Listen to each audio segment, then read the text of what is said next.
அது முதலாவது சங்கீதம் 136 சங்கீதம் 25 வசனத்தையும், அப்போஸ்தலர் நடபடிகை 16 அதிகாரம் 25, 26 வாசிப்போம். 136 சங்கீதம் 25 வசனம், அப்போஸ்தலர் 16 அதிகாரம் 25, 26. மாம்ச தேகம் உள்ள யாவுக்கும் ஆகாரம் கொடுக்கிறவரை துதியுங்கள், அவருடைய கிருபை என்றும் உள்ளது. அப்போஸ்தலர் 16 அதிகாரம் 25, 26. எல்லாருக்கும் ஜீவனையும் சுவாசத்தையும் அவனுக்கு இங்கேயும் அங்கேயும் கொடுக்கிற இங்கேயும் கொடுக்கிற அவர் நாம் யாவொன்றும் தேவையானது போல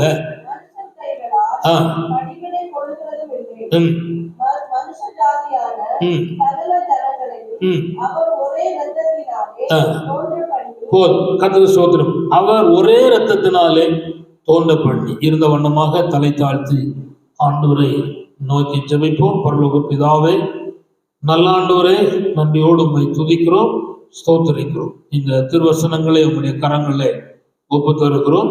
இதை ஆண்டவர் ஆசீர்வதித்தார். தொடர்ந்து எங்களோடு கூட நீர் பேசும். இயேசுவின் நாமத்தில் ஜெபிக்கிறோம் நல்ல பிதாவே, ஆமென். பழைய ஏற்பாட்டிலும் புதிய ஏற்பாட்டிலும் சொல்லப்பட்ட வசனத்தில் ஒரு வசனத்தை, ஒரு வார்த்தை மிக முக்கியப்படுத்தப்பட்டிருக்கிறது. அவர் கொடுக்கிறவர். நம்முடைய ஆண்டவர் யாருன்னால் கொடுக்கிற ஆண்டவர். கர்த்தருக்கு ஸ்தோத்திரம். என்ன கொடுக்கிறார், எப்படி கொடுக்கிறார், எவ்விதமாய் கொடுக்கிறார் அப்படிங்கிறதுக்கு வசனங்கள் நிறைய சொல்லப்பட்டிருக்கிறது. இன்றைக்கு அவர் நமக்கு கொடுக்கணுமானால் நாம் என்ன செய்ய வேண்டும் என்பதற்காக ஒரு 7-8 காரியங்களை உங்களுக்கு முன்பாக சொல்ல விரும்புகிறேன். ஆண்டவர் கொடுக்கிற நன்மைகள், ஆசீர்வாதங்கள், பாதுகாப்பு, செழிப்பு, உயர்வு, மேன்மை அத்தனையும் நாம் பெற்றுக்கொள்ள வேண்டுமானால் அவர் கொடுக்கிறவர். அவர் ஆதி தொற்று அந்த வரையிலும் அவர் கொடுத்துக்கிட்டு தான் இருக்கிறார். அவர் கொடுக்காம ஒரு நாள் இருக்க மாட்டார். அந்த சோதரம் மாம்சமான யாவருக்கும் அவர் கொடுக்கிறார். மாம்ச தேகம் உள்ள அத்தனைக்கு அவர் கொடுக்கிறார் என்று நாம் பார்க்கிறோம். வானத்தில் பறக்கிற பறவைகளுக்கும் கொடுக்கிறார். ஆழ்கடலிலே ஜீவ சந்தைகளாய் நீந்துகின்றவர்களுக்கும் கொடுக்கிறார். மனு மக்களாக, அதாவது மண்ணிலே நடமாறுகிற மக்களுக்கும் ஆண்டவர் கொடுக்கிறார். அவர் கொடுக்கிற தெய்வம். இந்த நாளில் ஆண்டு சன்னியாசத்தில் வந்திருக்கிறீர்கள். உங்களுக்கு என்ன தேவை என்பதை அவர் அறிந்திருக்கிறார். அதை அவர் கொடுக்கும்படி அவர் சித்தமுள்ளவராக இருக்கிறார். அதுக்கான எல்லா காரியங்களையும் அவர் ஏற்பாடு பண்ணி வைத்திருக்கிறார். நாம் புதிய ஏற்பாட்டு காலத்தில் நாம் வாசிப்போமானால், வாசிக்க நான் சொல்லிவிடுகிறேன். அவர் கல்வாரி சிலுவையிலே மனிதனுக்கு என்னென்ன தேவையோ அத்தனையும் செய்து ஆயத்தம் பண்ணி முடிச்சு வச்சிருக்கிறார். கர்த்தர் சோதரம் எது தேவையோ அதை சிலுவைக்கு அண்டையில வர வேண்டும், இயேசுநாதரை நோக்கி கூப்பிட வேண்டும். இயேசுவின் நாமத்திலே கூப்பிடும் போது பிதாவாகிய தெய்வம் அதை நமக்கு கொடுக்கிறவராக இருக்கிறார். கர்த்தர் சோதரம். ஆனால் பலர் பெற்றுக்கொள்ளாமலே இருக்கிறார்கள். அதுக்குதான் அன்னைக்கு நான் சில காரியங்கள் சொல்லித்தர போகிறேன். கர்த்தர் சோதரம். இப்படியே நம்ம போக முடியாது. இப்படியே போனா நீங்களும் இப்படிதான் இருப்பீங்க, நானும் சொல்லிட்டு தான் போவேன். ஆனா நீங்க அந்த ஒரு மேன்மையை பெற்றுக்கொள்ள முடியாதவர்களாக நாம் காணப்படுகிறோம். ஏன், எதுக்கு அப்படிங்கிறத கவனிக்க. இப்ப கவனிக்க. முதலாவது, இந்த வாயினால், நல்ல கவனிக்க, நமக்கு தந்திருக்கிற செல்ல வாயினால், இந்த நாவினால் நாம் ஆண்டவருக்கு சில காரியங்கள் கொடுக்கணும். அவர் நம்ம கொடுக்க எல்லாம் ஆயத்தம் பண்ணி வச்சிருக்கார் சிலுவையிலே. ஆனா அவர் நம்ம கொடுக்கணுமானா நாம் அவருக்கு சில காரியங்களை செய்யணும், கொடுக்கணும். கர்த்தருக்கு ஸ்தோத்திரம்.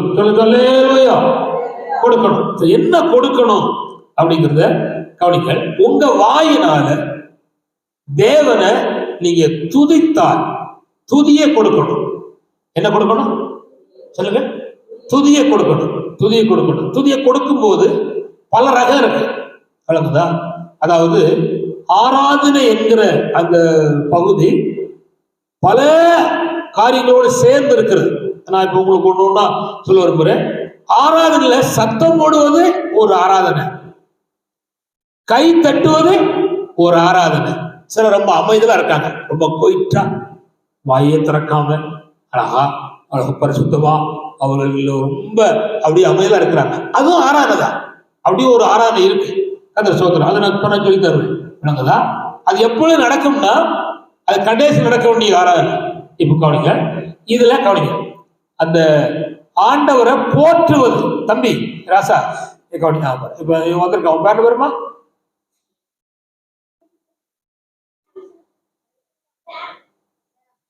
சாம். சாம் பார்க்க அழகா இருக்கான், நல்ல பையன், அடிக்கடி பாடிட்டு போறான், அப்படியே உட்கார்றான். விளங்குதா? நல்ல பையன். கவனிங்க, இப்போ நான் சொல்றேன் பார்த்தீங்களா? இதை போல ஆண்டவர் நம்ம சொல்லணும், என் ஆண்டவர் நல்லவர், வல்லவர், என் ஆண்டவர் பெரியவர், அடிக்கடி என்னை சந்திக்க வருகிறார் அப்படின்னு நான் நினைச்சேன். அவரை சொல்லணும். நம்ம சொல்லாம இருந்தா அவர் நம்ம கொடுக்க வேண்டிய காரியம் தடைபடும்.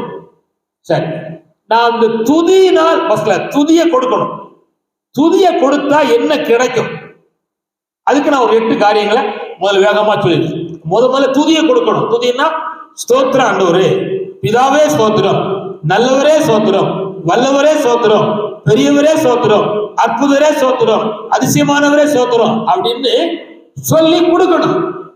நீங்க கொடுத்த உடனே ஒரு தூதங்க வருவான், உங்களை அறியாம ஒரு தூதன் வருவான், டக்குன்னு தூக்கிக்கிட்டு மேல போயிருவான். இந்த அம்மா சொன்ன துதி அப்பா ஏற்றுக்கொள்ள சொல்லுவான். ஏற்றுக்கொண்ட உடனே அடுத்த நிமிஷம் பரலோகம் சும்மா இருக்காது, என்ன கொடுக்கணுமோ கொடுக்க அடுத்த ட்ரிப்பு அனுப்பிடுவார். அதான் யாக்கோபு பழைய ஏற்பாடு காலத்து யாக்கோபு படுத்திருக்கும் போது ஒரு ஏணி வைக்கப்பட்டிருக்கிறது. ஏணில ஏறினாங்க, இறங்குனாங்க. யாரு? தூதர்கள். ஏறினவன் எதுக்கு ஏறினோம்னா, இவன் சொல்லுகிற புலம்பல், கண்ணீர், வேதனை, சஞ்சலம் அத்தனையும் மேல கொண்டு போனான். மேல கொண்டு போயிட்டு அடுத்த நிமிஷம் மேல இருந்து தூதர்கள் இறங்கி வரான். அவங்க கண்ணீரை துடைப்பதற்கு ஒரு துண்டு, அவனுக்கு போவதற்கு ஒரு பாதுகாப்பான தெய்வ பிரசன்னம், முன்னே போகிறதுக்கான தேவனுடைய கேடகம், இதெல்லாம் ஆண்டவர் கொடுத்து அனுப்புறார். சரி, இப்போ முதல்ல நீங்க துதிச்சா யார் வாரான்னா கர்த்தர் வருகிறார். அல்லேலூயா. நீங்க துதிக்கவே இல்லை, நாராயண இல்லை, நான் சொல்றேன், வந்தோம் வேற ஆளதான் இருப்பான். நீங்க பாச்சுக்கலாம், அது உங்களை பொறுத்து இருக்கு. நீங்க துதிக்கணும். துதிக்காம சும்மா அம்மனு உட்காந்து இடிச்சப்படி மாதிரி உட்கார்ந்துட்டு இருந்தீங்கன்னா வர வேண்டியவர் வர மாட்டார், வேற வரும். அதனால எனக்கு என்ன செய்யணும்னா, நீங்க துதிச்சா யார் வருவார்னா கர்த்தர் வருகிறார். வசனம் இருக்கு, நான் சொல்லியிருந்தேன், இப்ப வசனம் எடுக்க முடியாது, சொல்லியிருந்தேன். இஸ்ரவேலின் துதிக்குள் வாசம் பண்ணுகிற தேவன் பரிசுத்த பரிசுத்த. அப்ப நான் துதிக்கும் போது, நீங்க துதிக்கும் போது, ஆறாம் நடத்தின பாடல் பாடின தெய்வ மக்கள் துதிக்கும் போது ஆண்டவர் வருகிறார். அவர் முதல் வருகிறார், அல்லேலூயா, வருகிறார். கர்த்தர் ஸ்தோத்திரம். இரண்டாவது, இந்த துதியினால என்ன உண்டாக்குறது என்பதை நான் இன்னொன்னு சொல்ல விரும்புகிறேன். நியாயாதிபதி புத்தகம் 5ஆம் அதிகாரம் 31 வசனம். நியாயாதிபதி 5:31.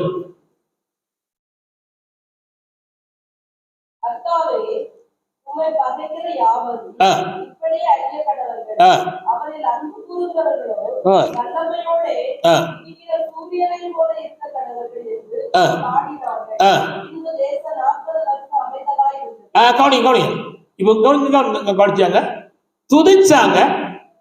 நியாயாதிபதி 5:31 துதிச்சாங்க, எல்லாரும் பாடுறாங்க, துதிச்சாங்க. நடந்த என்னன்னா, ஆண்டவர் குரோமா இருக்கிற சத்துருக்கள் அழிக்கப்படுவார்களாக அடுத்து சொல்லப்பட்டிருக்கிறது. 40 வருஷம் தேசம், மக்கள், குடும்பங்கள் அமைதலா இருந்தார்கள். இப்ப கவனிங்க, வந்திருக்க நீங்க வாயை திறந்து துதிக்கும் போது உங்க குடும்பத்தில் பிரச்சனை இருந்தா, போராட்டம் இருந்தா, உங்க பிள்ளை நடுவில் பிரச்சனை போராட்டம் இருந்தா, அது என்ன செய்யறாருன்னா, துதிக்கிற உங்களுக்குள் அமைதலை கட்டளை எடுக்கிறார். உங்கள் பிள்ளைகளுக்குள் இருக்கிற கொந்தளிப்பை மாற்றி அமைதலை கட்டளை எடுக்கிறார். அங்க 40 வருஷம் தேசம் சண்டை இல்லாம, யுத்தம் இல்லாம, போராட்டம் இல்லாம, வியாதி இல்லாம, நெருக்கம் இல்லாம அமைதலா இருந்துச்சாம். எதனால? கர்த்தரை துதிச்சாங்க. இப்போ அதே ஆண்டவரை நம்ம துதிக்கிறோம். நம்ம வாழ்க்கையிலும் அதை கர்த்தர் செய்கிறார். நல்லா கவனிச்சுக்காங்க. நீங்க ஆராதனைக்கு வருவது முக்கியம் அல்ல, ஆராதனை வந்து கர்த்தரை துதிப்பதுதான் முக்கியம். நல்லா கவனிச்சுக்காங்க. திரும்ப திரும்ப சொல்றேன், உங்களுக்கு நாங்க பண்ணுகிற ஜெபம், உங்களுக்காக நாங்க பண்ணுகிற வேண்டுதல் எல்லாம் உங்களுக்கு ஆசீர்வாதமா மாறணுமானா நிச்சயம் கர்த்தர் உங்களை ஆசீர்வதிப்பார். வியாதியை மாற்றுவார், வறுமையை மாற்றுவார், கண்ணீரை துடைப்பார், கேட்ட நன்மைகளை உங்களுக்கு தருவார், உங்களுடைய பிள்ளைகளுக்கு குழந்தை பாக்கியத்தை தருவார். இது அத்தனை கர்த்தர் செய்து உங்களை சந்தோஷப்படுத்துவார். ஆனா நீங்க செய்ய வேண்டிய என்னன்னா துதிக்கணும். நீங்க வந்து வீணா அங்க பார்க்க, இங்க பார்க்க, அதை பார்க்க, இதை பார்க்க அப்படிங்கிற இல்லாம மாறி கர்த்தரை துதிக்கணும். துதிச்சா இரண்டாவது கர்த்தர் செய்யற என்னன்னா அமைதலை கட்டளையிடுகிறார். அல்லேலூயா. எப்பேற்பட்ட போராட்டம், செய்வினைகள், பலவித மந்திர சக்தியுடைய கிரியைகள், அல்ல மனுஷ போராட்டங்கள், பொல்லாத கண்கள், இது அத்தனையில் உண்டாகிற நெருக்கடிகள் அத்தனைக்கும் தேவன் தம்முடைய கிருபையை கட்டளையிட்டு அமைதலை கட்டளையிட்டார். யாருக்கு? கர்த்தரை துதிக்கிறவர்களுக்கு, கர்த்தரை ஸ்தோத்தரிக்கிறவர்களுக்கு, கர்த்தரை மையப்படுத்துறவர்களுக்கு, கர்த்தரை புகழ்கிறவர்களுக்கு, கர்த்தரை போற்றுகிறவர்களுக்கு அவ்விதமா நன்மைகளை கர்த்தர் தருகிறார். இரண்டாவது செய்வதுன்னா அமைதலை கட்டளையிடுகிறார். மூன்றாவது கவனிங்கள், கவனிங்க.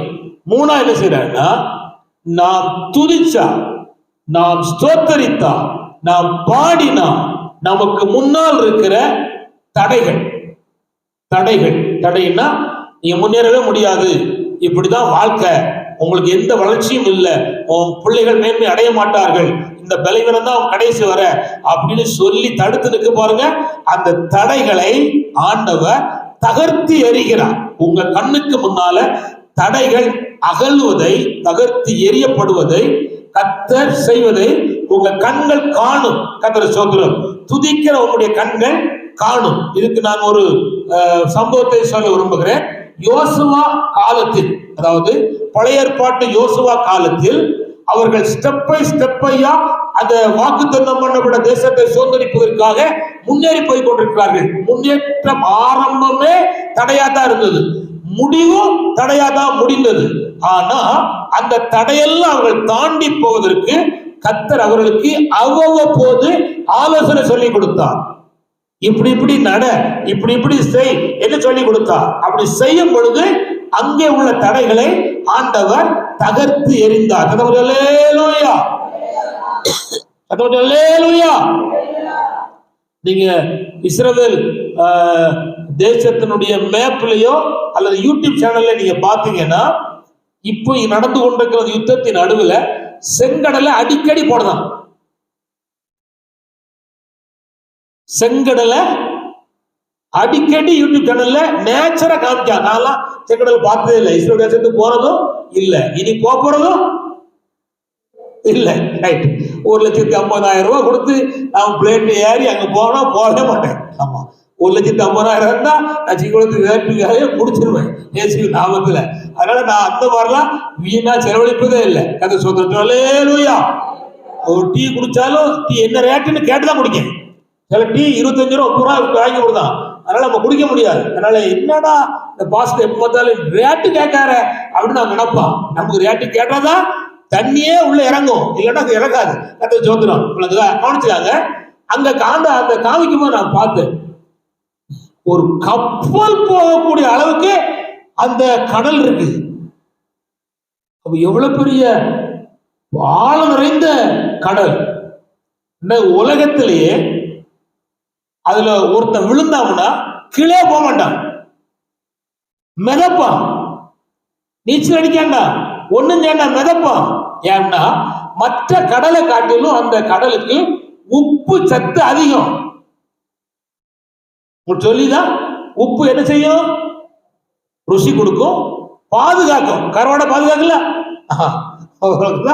சுண்டவத்தை எத்தனையோ வருஷமா வச்சிருக்கோம், இன்னும் பூச்சி பிடிக்கல, புழு பிடிக்கல. காரணம் என்ன? உப்பு, அதுக்குள்ள கலந்திருக்கிற உப்பு, அதனால பாதுகாக்கு. அப்போ அந்த ஆண்டவர் உண்டு பண்ண தேசத்தில் இருக்கிற அந்த செங்கடலுக்கு அவ்வளவு பெரிய ஒரு அதிசயத்தை கத்தர் வச்சிருக்கிறார். இப்ப நான் சொல்ல கவனிங்க, அந்த செங்கடல் தான் முதல்ல தடையா இருந்தது. தகர்த்து எறிந்து ஆண்ட கொண்டு போனார். நல்லா கவனிச்சுக்காங்க. அங்க நின்ற அந்த அனுபவம் வேற. கானானை சுதந்தரிப்பதற்கு முன்னால் இருக்கிற தடை ஒன்று இருக்கிறது. அது என்ன? எரிகோ. எரிகோ நம்ம சாதாரணமா நல்ல கவனி மனா கவனி, ஒரு செங்கல் 2 கிலோ இருக்கும், ஏன்னா 1.5 கிலோ இருக்கும். 2 கிலோ இருக்கும் தாராளம், அப்படிதானே? 2 கிலோ இருக்கும். அந்த அந்த எரிகோ கோட்டைக்கு மேல ஒரு அம்மா வீடு இருந்து, ஒரு அம்மா வீடுல நிறைய அம்மா வீடு இருந்து, அந்த கோட்டைக்கு மேல வீடு இருக்கு. வீடுனா நம்ம போல இருக்கும். 6 அடி மனுஷன் படுக்கக்கூடிய அளவுக்கு இருக்கு. அப்போ 6 அடியை தாண்டி இருக்கு சுவர். அந்த எரியோ கோட்டைக்கு மேலதான் அந்த அம்மாவுடைய வீடு இருந்து, அந்த எரியோ கோட்டைக்கு மேல ரதம் போகுமா? என்ன போகுமா? சொல்லுங்க. ரதம்னா நம்ம ஊர்ல இருக்க தேரு, அது போகும். அப்ப அவ்வளவு பெரிய இது, மனுஷன் துள்ள முடியாது. 19 அடி உயரம். அதுல இருக்கிற ஒரு கல்லு 3 டன்னா. எத்தனை டன்னு? சொல்லுங்க. 3 டன். அதை தூக்கி வச்சவர்கள் இல்லாம ராட்சிதர்கள் கயிறை கட்டி இழுத்து தூக்கி வச்சு அப்படியே கட்டி கட்டி காரியம் செய்து கொண்டு வந்தாங்க. இப்ப கவனிக்க, அது இவர்களை உள்ள விட மாட்டேன்னு தடுத்து நிற்கு. வாசலையும் பூட்டிட்டான்.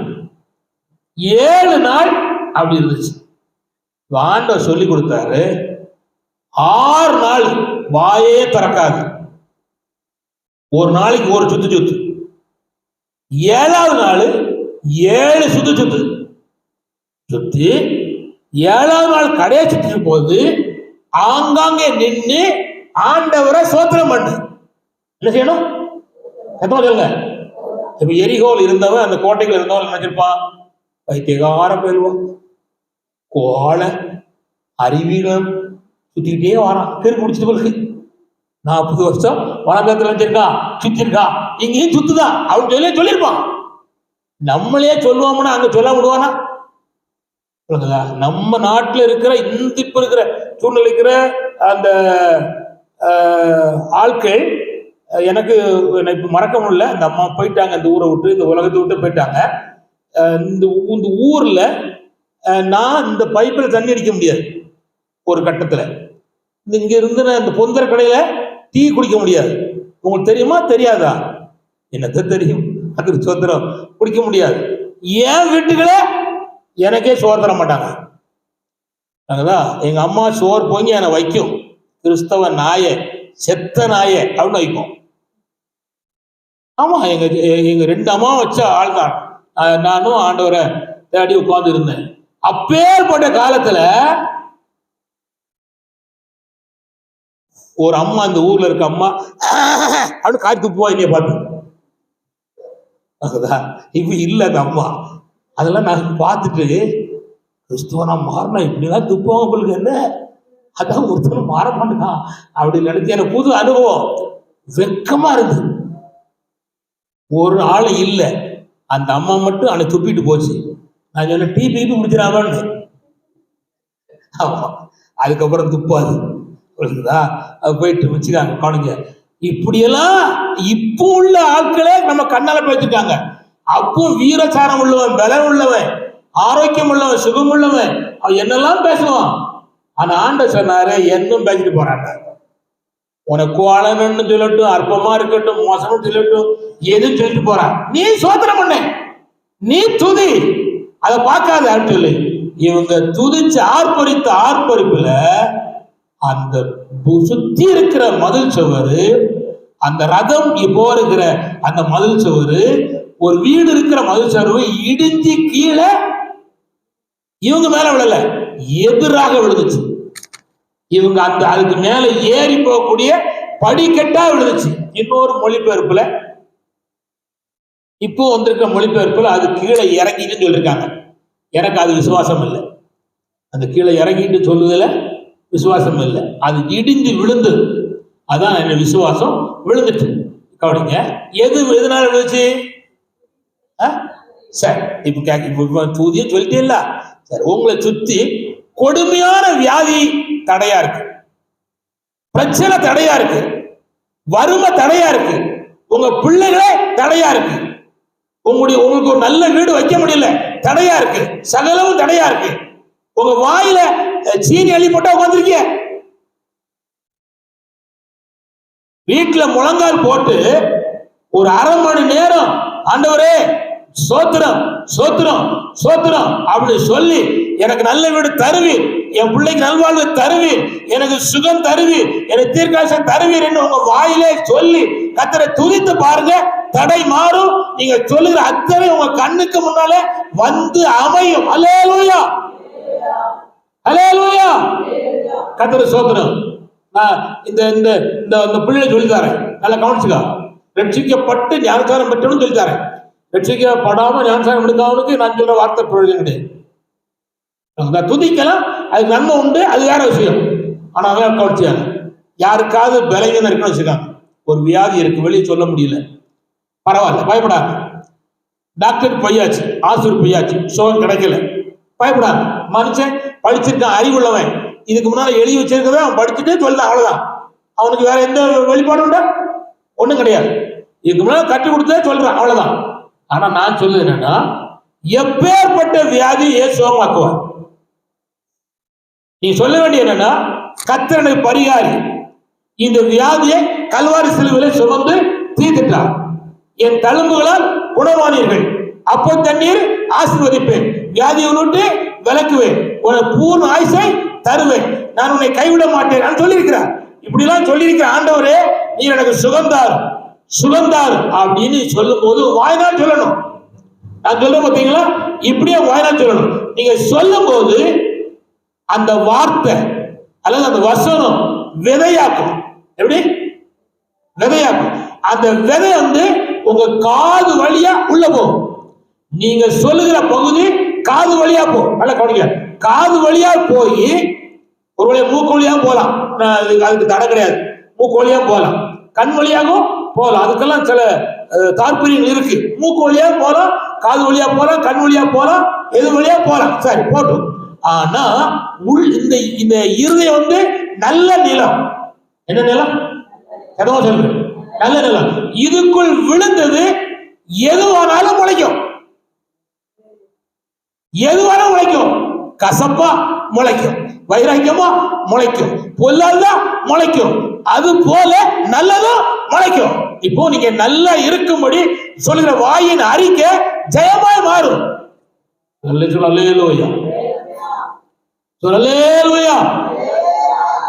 வாய் மாறும். கவனிங்க, நான் சிங்கோளத்து வேலையை முடிக்கல. இப்போ கரம்பைக்கு மூலச்சல் இடையில ஒரு 10 மார காப்பாடு பார்த்துட்டு இருக்கேன். புரியுதியா? ஒரு ஆளுக்கு ஃபோன் பண்ணி சொல்லி பாருங்க ஐயா, ஒரு 10 மார்க் காப்பாடு பார்த்தீங்கன்னா நான் எடுத்துக்கலாம். எடுத்து நம்ம அங்க போய் நாத்து நட போறது இல்லை, ஏறுல போறது இல்லை. அவன் காலமெல்லாம் கொலை செய்து அழுந்தி நாசமா போறாங்க.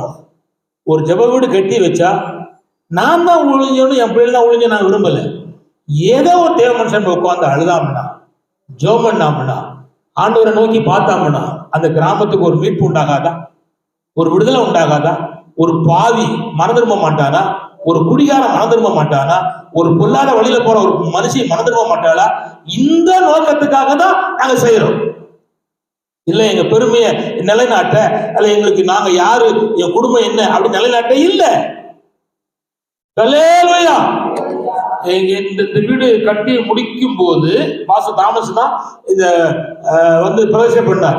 அன்னைக்கு பிரதர்ஷனம் பண்ற அன்னைக்கு தமிழ்நாடு முழுவதும் 3 நாள் பஸ்ஸே ஓடாது.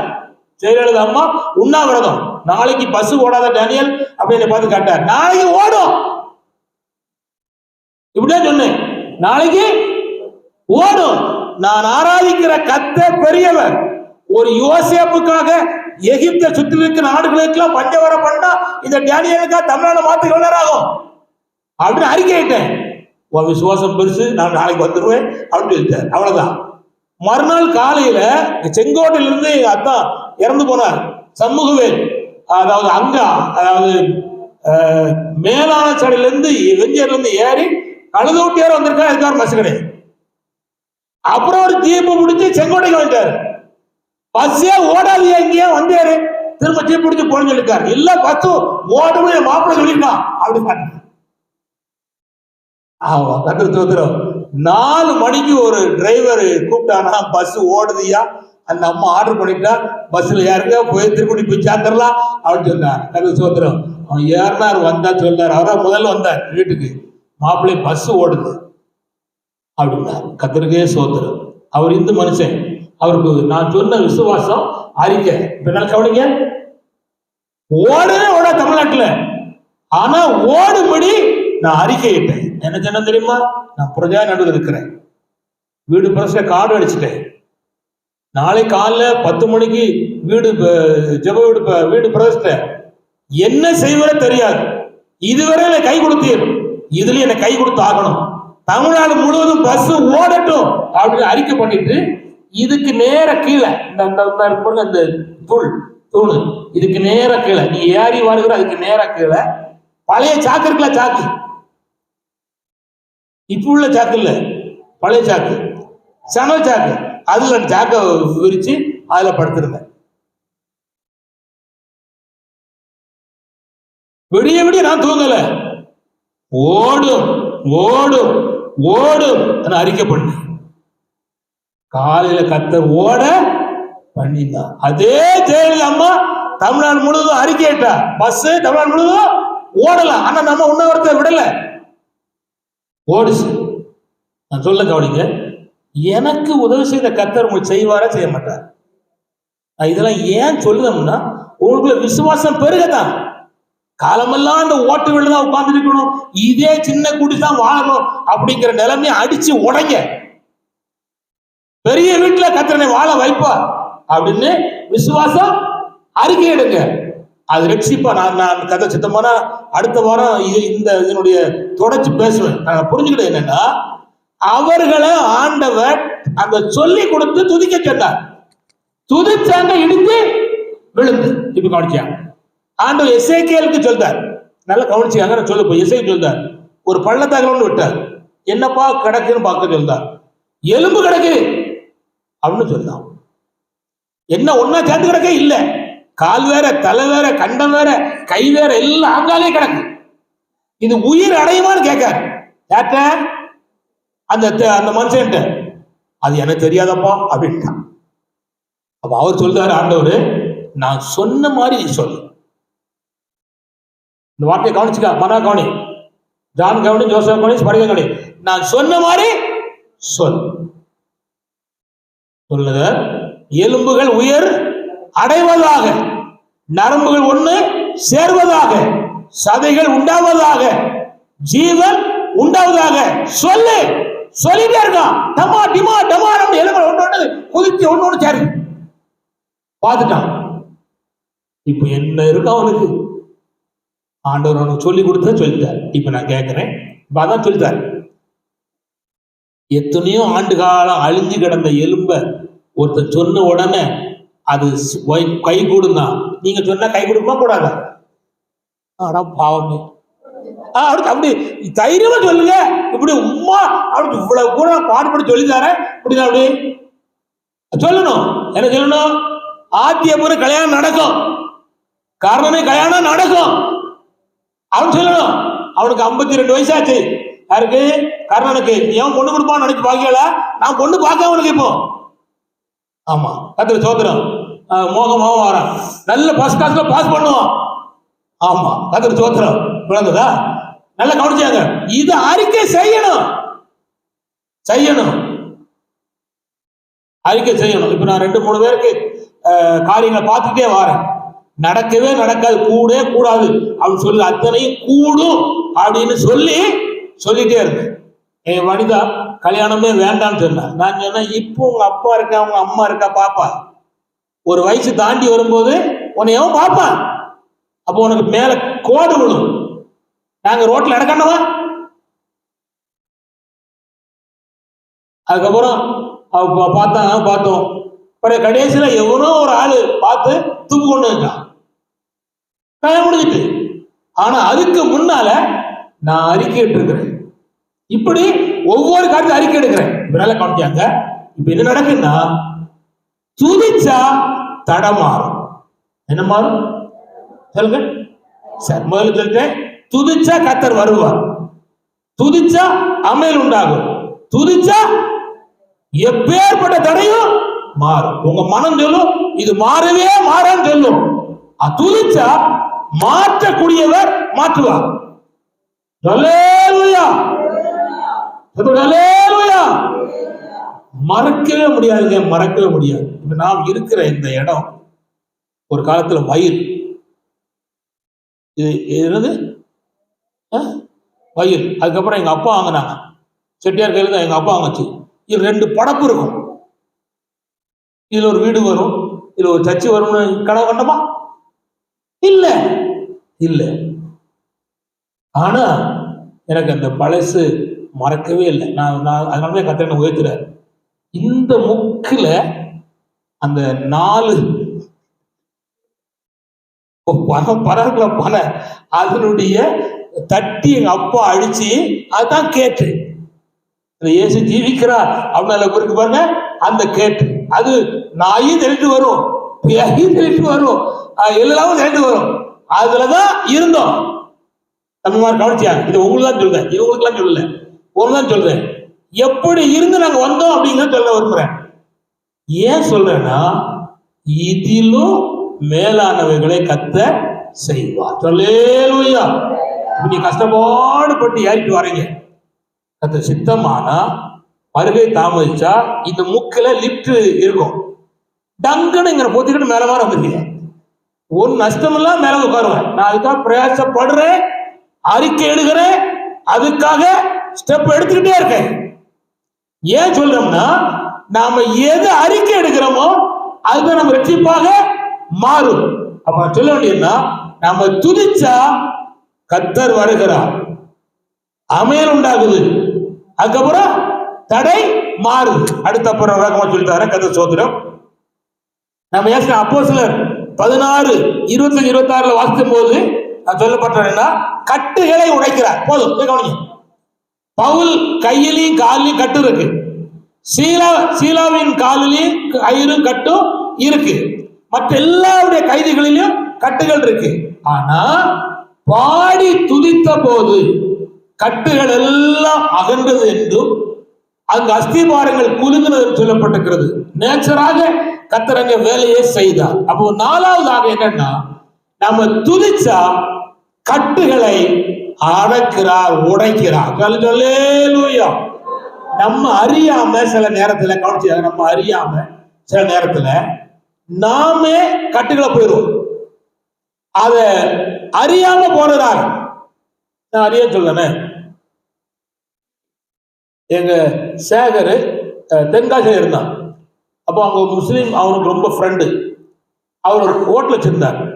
அப்போ அவர் பேங்க்ல அவர் நல்ல விஷயம் செழிப்பா இருந்தார், வண்டி உண்டு, கார் உண்டு, எல்லாம் வச்சிருந்தார். அதனால அவர் லோன் ஒரு 1,50,000 லோன் போட்டிருக்காங்க. அப்போ யாராவது ஒரு ஆள் எக்ஸ்ட்ரா கழிச்சு போடணும். சேர் கழிச்சு போட்டான். சூழ்நிலை என்னாச்சு போச்சுன்னா, இவன் இங்க இருந்து டிரான்ஸ்பர் ஆகி கடலூர் போயிட்டான். அங்க போயிட்டாங்க, இவங்க இங்க இருந்தாரு, சேர்த்து போயிட்டாங்க. அவங்களும் பணம் கட்ட வழி இல்லை, சேர் பிடிச்சாச்சு. என்ன செய்யணும்? 1,50,000 ரூபாய். ஆமா, கையெழுத்து போட்டதுக்கு கட்டு. உங்களுக்கு புரியலையா? கட்டு. மதியனமா நான் யாருக்கும் பேங்க கைத்து போடுறாங்க, உங்களுக்கு சொல்லி தரேன். ஐயா ராசாய தங்கம், நான் சீக்கிரம் கட்டிடுவேன், கழுத்து போட்டுனாலும் போடவே போட்டாங்க. கை நட்டு வச்சுறாங்க, கழுத்தும் போட்டுறாங்க. உங்களுக்கு முடிஞ்சா ஒரு பசின்னா ஒரு 10 ரூபா கொடுங்க, தப்பே இல்லை. இல்ல 100 ரூபா கொடுங்க, தப்பே இல்லை. ஆனா இருக்குதெல்லாம் கொடுத்தீங்கன்னா திரும்ப வராது. ரொம்ப கஷ்டம். கவனமாக காரியம் செய்யணும். நடந்தது தெரியுமா? அவன் கொடுக்க மாட்டேன் விட்டாங்க. அவங்க ஒருத்தருக்கு வந்துருந்தான் பிரச்சனைன்னு சொன்னா, நான் சொன்னேன் பயப்படாத, அதுக்கு ஒரு சில காரியம் இருக்கு, அதுக்கு நீ ஒரு காரியம் செய்யணும்.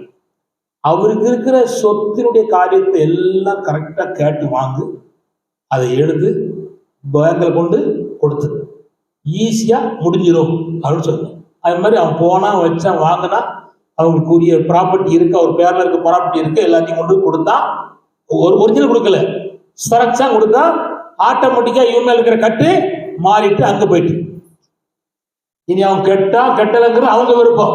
சரி போட்டோம். நம்மளும் நம்மளை சுத்தி இருக்கிற கட்டுகள் இருக்கு. இந்த கட்டுகள் நீங்க எல்லாரும் கைத்தட்டு பாடும் பொழுது இதுக்கு மேல இருந்த மேலனா இந்த கூரைக்கு மேல இல்லை, இந்த வான மண்டலத்துக்கு மேல இந்த தேசத்துல ஆசீர்வாதம் வரமுடாம தடுக்கிற துறைத்தனங்கள் இருக்கு, அதிகாரங்கள் இருக்கு, சாசின் செயல்பாடு இருக்கு. நாம் துதிக்கிற துதியில இந்த துதி அத்தனை தாண்டி உடைச்சுக்கிட்டு அதை அத்தனை விரட்டி தூர தள்ளிட்டு மேல மாற போயிடும். அதனாலதான் துதி, கைத்தட்டு, பாட்டு பாடு, ஆண்டவரை சோத்திரம் சொல்ல காரணமே அதுதான். ஒரு ஆராதனை வெற்றியா மாறிட்டா அந்த தேசத்துக்கு செழிப்பு, அந்த ஆராதனையில் உள்ள மக்களுக்கும் ஆசீர்வாதம். அப்ப நடத்த என்னன்னா, கர்த்தரை நாம் பாடி துதிக்கும் பொழுது கட்டுகளை பரலோகத்தின் தேவன் செய்கிறார், அறுத்து விடுகிறார். அல்லேலூயா. சரி, அதுக்கு அடுத்த ஒன்று நான் 4 சொல்லிட்டேன், 5 சொல்ல விரும்புகிறேன். 5 2 நாளாகமம் 20ஆம் அதிகாரம் 22ஆம் வசனம்.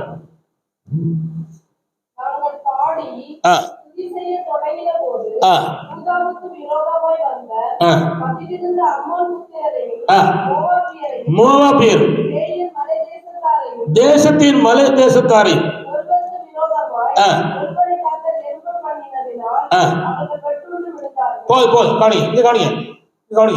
இந்த யோசபாத்து இருக்கிற இஸ்ரவேல் தேசத்துக்கு விரோதமாக 3 விதமான தேசத்தார் வந்தாங்க. எத்தனை விதமான தேசத்தார்? 3 விதமான தேசத்தார். இப்ப இவங்க கொஞ்சம் ஜனம், அவங்க பெரிய ஜனம். இப்ப என்ன சொல்லி கொடுத்தாரு ஆண்டவர்? இங்க பாருங்க, பாட்டு பாடுங்க, துதிகள் சொல்லி கொடுத்தார். பாட்டு பாட தெரியுமா தெரியாதா?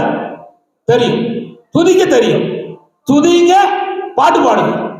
துதிச்சாங்க, பாட்டு பாடினாங்க. நடந்து என்னன்னா, எதிரிகள் வெட்டுண்டு அழிந்தார்கள். நீங்க அழிங்க சொல்லண்டா, ஆட்டோமேட்டிக்கா அழிந்தார்கள்.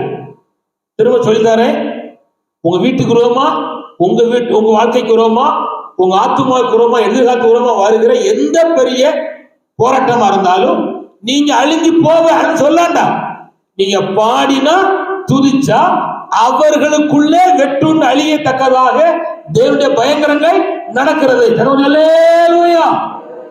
அதனால நீங்க மறக்காதங்க, மாறாதங்க, கவனமாக இருங்க. கர்த்தர் உங்களை ஆசீர்வதிப்பார். கர்த்தர் சோத்திரம். அப்போ சத்துருக்கள் எழுச்சியார்கள், துதினால் அழிவார்கள். அடுத்தவர் சொல்ல விரும்புகிறேன். 1 ராஜாக்கள் 3ஆம் அதிகாரம்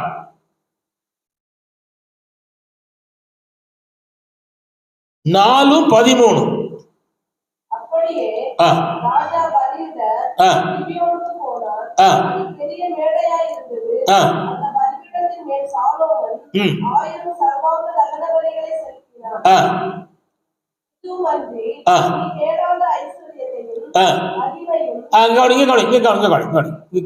பாருங்க, கவனிச்சா நல்ல பெரிய பணக்காரன் ஆகணும்னு விருப்பம் இருக்கா உங்களுக்கு? அது யாரும் விரும்ப மாட்டேன், வேண்டாம் பணக்காரன் வேண்டாம், சும்மா அப்படியே இருக்குவாங்க. என்னன்னா, உங்க மனசுக்குள்ள இருக்கும், வெளியே சொல்ல மாட்டீங்க. இந்த ஊர்லயே பெரிய பணக்காரனா மாறணும் அப்படின்னு நீ விரும்புனீங்கன்னா ஒரு வேலை செஞ்சா மட்டும் போதும். அடுத்த வீட்டுல உள்ள தென்னை மரத்தை பறிக்கணும்னு சொல்லல, அடுத்த வீட்டுல வேலையும் பிடிக்குதுன்னு சொல்லல. என்ன சொல்றாருன்னா, 1000 பலிகளை செலுத்தணும், 1000 பலியை செலுத்தணும்.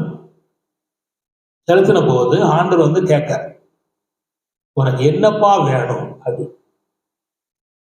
எப்போ பலி செலுத்தின ஒரு பாடு என்ன வேணும் கேட்க. அவன் சொன்னான், ஆண்டவரே, நான் சின்ன பையனா இருக்கேன், எங்க அப்பா இருந்த சிங்காசனம் பெரிய சிங்காசனம், இருக்கிற எல்லாரும் பெரிய அறிவாளிகள், இந்த ஜனத்தை வகையறுத்து நடத்தத்தக்க எனக்கு ஒரு ஞானம் தாருன்னு கேட்டேன்.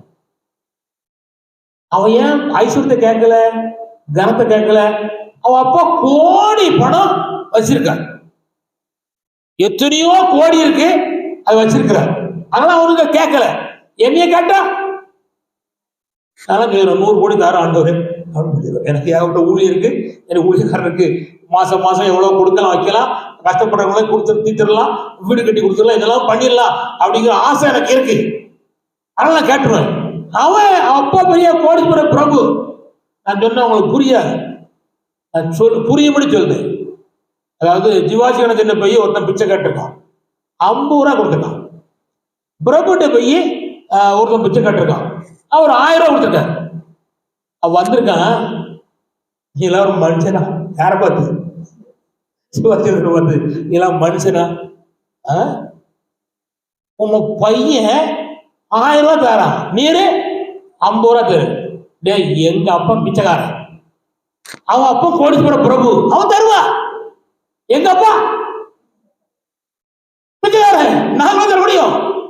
அவன் அப்பா கோடீஸ்வர பிரபு. இப்ப நான் கேட்கிறேன், உங்க அப்பா யாசு பிச்சைக்காரனா கோடீஸ்வர பிரபுவா? பிரபு.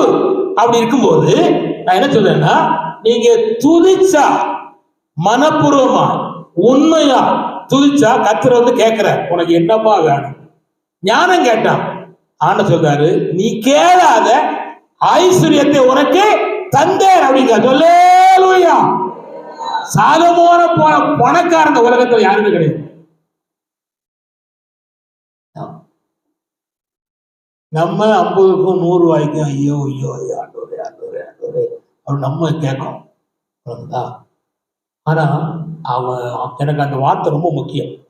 1000 பலிகளை செலுத்தினோம். நம்ம யோசுவா 24 மணி நேரம் நேரத்தை செலவழிப்பான். அந்த கடைசி ஜெபம் பண்ணி முடிக்க போவான், கட்டில முழங்கால் போடுவான், சோத்திர சோத்திர சோத்திர சோத்திர ஆத்திரமா சொல்லுவான், டப்புன்னு படுத்துருவான். 10 சோத்திரம் அவன் குறையாது. எனக்கு ஏழை என்னையில இப்படி விலகுது. ஒரு 1000 சோத்திரம் பண்ணி படுக்க முடியாதாடா? ஆனாலும் நல்ல சோத்திரம் பண்ணுவான், ஜெபத்துல சோத்திரம் பண்ணுவான். படுக்கும் போது ஆத்திர அவசரம், தின்னது மூச்சை மூட்டி படுக்க வைக்க. அப்படி இல்லை. 1000 பலி செலுத்துற போது கர்த்தர் தேடி வந்து கேட்டார், உனக்கு என்ன வேணும்? ஞானம் கேட்டான். அவனுக்கு அதை மட்டும் கொடுக்கல, அவன் கேளாத ஐஸ்வர்யத்தை கர்த்தர் கொடுத்தார். அல்லேலூயா. நான் கேட்கிறேன், வந்திருக்க அத்தனை பேரையும் ஐஸ்வர்யத்துல கர்த்தர் உங்களை ஆசீர்வதிப்பாராக என்று நான் வாழ்த்தி ஆசீர்வதிக்கிறேன். உங்க பிள்ளைகளும் பொருளாதார செழிப்பாக இருப்பாள் என்று நான் ஆசீர்வதிக்கிறேன். கர்த்தர் சோத்திரம். ஏனென்றால் நீங்க ஆசீர்வாதமா இருந்தாதான் அதுக்கு அடுத்த சந்ததிகள் தொடர்ந்து மேன்மையா இருக்கும். அல்லேலூயா. அப்படின்னா அவன் துதிச்சா ஐஸ்வர்யத்தை கர்த்தர் தருகிறார். அதுக்கப்புறம் கவனிங்க, யோவேல் 2:21. யோவேல் 2:21. யோவேல் 2:21.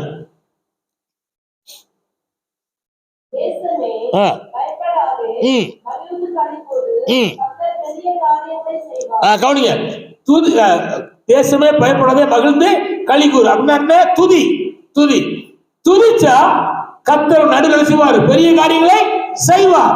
அல்லேலூயா. பெரிய காரியங்களை செய்வார், பெரிய காரியங்களை செய்வார், பெரிய காரியங்களை செய்வார். கவனிங்க, நான் கடைசியா முடிக்க போறேன். கர்த்தர் சோத்திரம். கவனிங்கள், இது உங்களுக்கு இதுக்கப்புறம் ஒரு பெரிய செய்தி இருக்கு, சொல்ல முடியாது. சித்தமான நான் அடுத்த வாரம் உங்களுக்கு சொல்லி தரேன். கவனிக்க, கவனி அனுப்பாரு, நான் சொல்லி கவனி. கவனி என்ன, ஆண்டவரை துதிச்சா என்ன கிடைக்கும் அப்படின்னு சொல்லித்தவாரு. என்ன கிடைக்கும்? கர்த்தர் வருவார், அமல் கிடைக்கும், தடைகள் மாறும், கட்டுகள் உடையும், சத்துருக்கள் அழிவார்கள், ஐஸ்வர்யம் கிடைக்கும், பெரிய காரியம் நடக்கும். அப்புறம் கவனிங்கள், சங்கீதம் 37:4. இதோட நான் நிறுத்துறேன். சங்கீதம் 37:4. அதான் இரு மனமகிழ்ச்சியா இருந்தா துதிச்சுக்கிட்டு இரு அப்படின்னு அர்த்தம். அவன் இருதயத்தின் விருப்பத்தை நிறைவேற்றுவார். இருதயத்தின் விருப்பத்தை நிறைவேற்றுவார். நான் என்ன வரும்போது யோசித்தேன், சித்தி வருது, பேரம் வாரம், பேத்தி ஒத்தி வருவாள, அவளை காங்கலிய அப்படி என் மனசுக்கு என்ன மனசுல இருக்கு. அது ஒரு ஆள் ஆப்சண்ட் ஆனாலே எனக்கு தாங்க முடியாது. வந்த உடனே முதல்ல ஆறான முடிஞ்ச உடனே யாரெல்லாம் ஆப்சண்ட் ஆயிருக்கா முதல்ல பார்ப்பேன். அப்படி லிஸ்ட்டுகள் இருக்கு. ஏன் ஆப்சண்ட் ஆகுறாங்க எதுனாலும் சொல்லி வச்சிருக்கிறேன். கடைசியாக என்ன அர்த்தம்னா, நான் துதிச்சா நம்ம விருப்பம் நிறைவேறும்.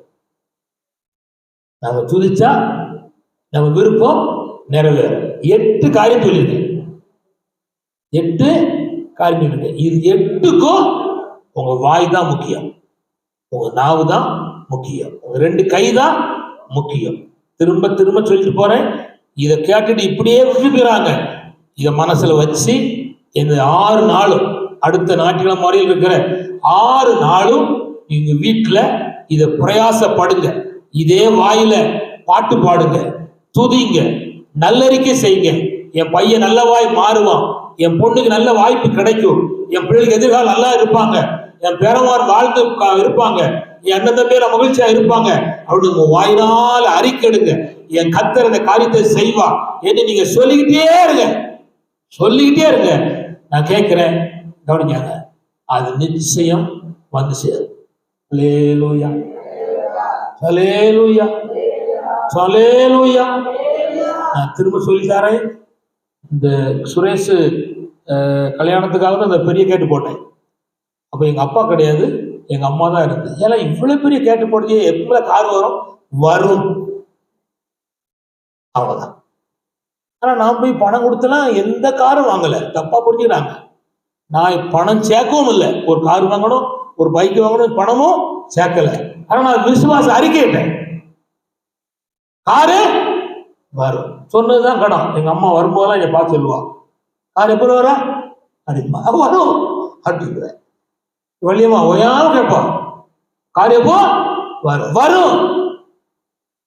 நான் சாயக்குள்ள வந்துருமா, வந்துடும் அப்படின்னு சொல்ல. நீ என்ன நினைச்சா நினைச்சுக்காங்க. நான் ஒரு நாள் திருச்செந்தூருக்கு ஊழியத்துக்காக கடந்து போகும்போது வள்ளியூர்ல பஸ் ஏறி பஸ்ல நின்றுட்டு இருக்கேன். கால் கையெல்லாம் உழைஞ்சிட்டு, ஒருவன் கூட சீட் தரல. அங்க சீட் போட்டிருக்கு, அப்ப தெளிவா போடுவாங்க, ஊனமுற்றோர் இருக்கும் இருப்பிடம் போட்டிருக்கு. அதுல ஒரு பெரிய பயில்வான் உட்கார்ந்துருக்கான். அவன்கிட்ட போய் அந்த கண்டக்டர் சொல்லுதாரு, ஒரு பாசர் இருக்காரு, கால் விளங்காது, அவருடைய சீட்டு இடம் கொடுப்பீங்களா அப்படின்னு கேட்காரு. நான் துடு கொடுத்தானே உட்காந்துருக்கேன், உங்களோட சீட் எடுத்தானே எடுக்கலையா அப்படிங்கா. மூச்சு காட்டல. அவனுக்கு அப்படியே நான் உட்காந்துட்டேன், காரியம் செய்தேன். கவனிங்க, நடந்தது என்னன்னா, என் மனசுல ஒரு எண்ணம், நான் சொல்லி காணுங்க, என் மனசுல எண்ணம், ஆண்டவரே கவனிங்க, கால்கையெல்லாம் உழைஞ்சிட்டுப்பா, எனக்கு ஒரு கார் இருந்தா வசதியா இருக்கப்பா, இவ்வளவுதான். அதுக்கப்புறம் நான் ஜெபம் பண்ணவே இல்லை. ஆனா கார் வரும் வரும் பாருங்க, எதுக்கு இவ்வளவு பார்வைட்டு தரேன், வரும் வரும் அறிக்கிட்டே இருக்கேன். அதுக்காக இடிச்சாச்சு, பெரிய செவரை இடிச்சு கேள்வி போட்டாச்சு, வருமா வரும் வரும்.